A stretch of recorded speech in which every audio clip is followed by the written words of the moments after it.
আফগানিস্তানকে হারিয়ে এশিয়া কাপের সুপার ফোর সমীকরণ জমিয়ে তুলেছে বাংলাদেশ দল।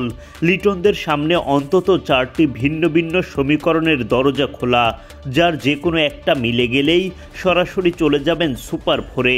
তবে ঝুঁকিও আছে যথেষ্ট। আফগানিস্তান শ্রীলঙ্কা ম্যাচের ফলাফল পক্ষে না আসলে ধরতে হবে ঢাকার ফ্লাইট। সব মিলিয়ে টিকে থাকার লড়াইয়ে টাইগারদের সুপার ফোরের সমীকরণগুলো জেনে নেওয়া যাক একে একে।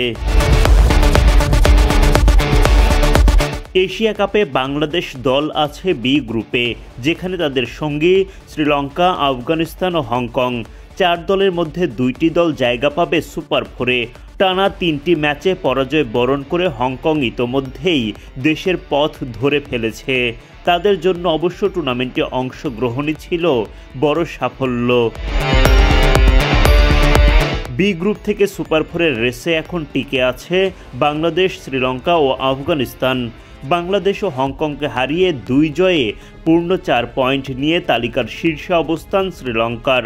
3 ম্যাচে 2 জয় 1 পরাজয় সমান 4 পয়েন্টে বাংলাদেশের অবস্থান দ্বিতীয়। 3 নম্বরে 2 ম্যাচ খেলে 2 পয়েন্ট পাওয়া আফগানিস্তান। এই গ্রুপ থেকে কোনো দলেরই সুপার ফোর এখনও নিশ্চিত নয়। অপেক্ষা করতে হচ্ছে বৃহস্পতিবার শ্রীলঙ্কা বনাম আফগানিস্তান ম্যাচের জন্য। ওই ম্যাচে পাখির চোখ রাখবেন টাইগার ভক্তরাও। টুর্নামেন্টের সমীকরণ এখন এমন পরিস্থিতিতে যেখানে নাগিন ডার্বির প্রতিপক্ষ শ্রীলঙ্কাকেই সমর্থন দিতে হচ্ছে বাংলাদেশকে। কারণ লঙ্কানরা যে কোনো ব্যবধানে আফগানিস্তানকে হারিয়ে দিতে পারলেই সুপার ফোরে যাবে বাংলাদেশ দল। মেলাতে হবে না অন্য কোনো সমীকরণ। আফগানিস্তান ম্যাচটা জিতে গেলে জটিল হয়ে যাবে টাইগারদের সমীকরণ। সেক্ষেত্রেও লিটনদের সুপার ফোর স্বপ্ন টিকে থাকবে, তবে 2টি শর্তের অন্তত একটা পূরণ করতে হবে।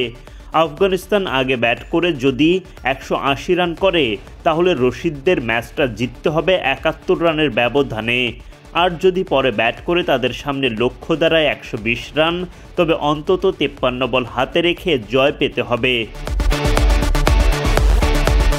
মোটা দাগে আফগানিস্তানের জয় কামনা করে সুপার ফোরে যাওয়া বাংলাদেশের জন্য এক প্রকার অসম্ভবই বটে।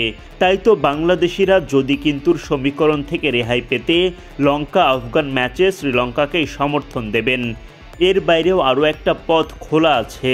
কোনো কারণে যদি ম্যাচটি পরিত্যক্ত হয়ে যায়, সেক্ষেত্রেও সুপার ফোরে চলে যাবে বাংলাদেশ দল। কিন্তু আবহাওয়া পরিস্থিতি যে সেটা বলছে না। তাই তো দিন শেষে শ্রীলঙ্কার জয়ের দিকেই তাকিয়ে থাকতে হচ্ছে টাইগারদের।